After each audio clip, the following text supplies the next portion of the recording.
Hi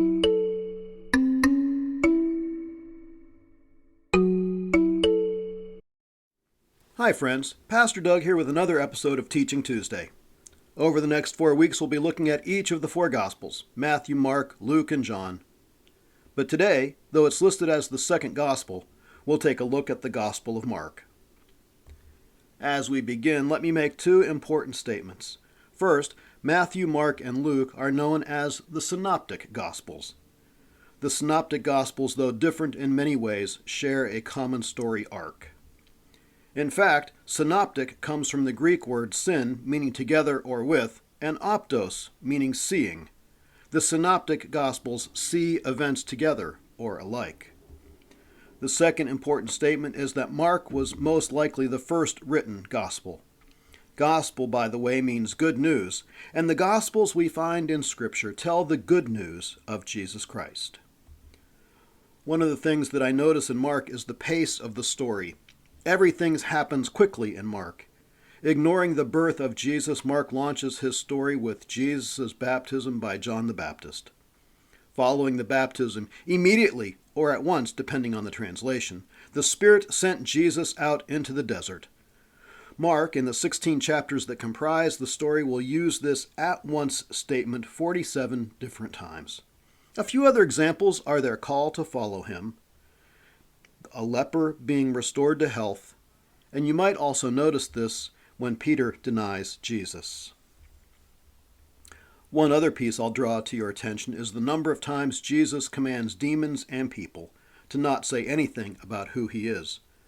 Mark 1:34 says that Jesus drove out many demons and would not let them speak because they knew who he was. And in Mark 8, Peter confesses that Jesus is the Christ, and Jesus immediately warns them not to tell anyone about him.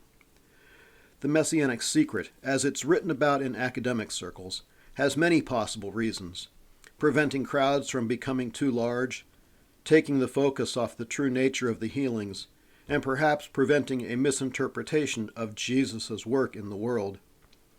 We may never know the exact reason for this secret, but it's obvious to us today that Jesus was the Messiah, and he came that we might have new life. Speaking of new life, while I encourage you to take a slow read of Mark's Gospel this week, let me close with my favorite pericope or passage from Mark. And they came to Jericho. As he was leaving Jericho with his disciples and a great multitude, Bartimaeus, a blind beggar, the son of Timaeus, was sitting by the side of the road. And when he heard that it was Jesus of Nazareth, he began to cry out and say, "Jesus, Son of David, have mercy on me." And many rebuked him, telling him to be silent. But he cried out all the more, "Son of David, have mercy on me." And Jesus stopped and said, "Call him." And they called the blind man, saying to him, "Take heart, rise, he's calling you." And throwing off his cloak, he sprang up and came to Jesus. And Jesus said to him, "What do you want me to do for you?" And the blind man said to him, "Master, let me receive my sight." And Jesus said to him, "Go your way, your faith has made you well." And immediately he received his sight and followed him on the way.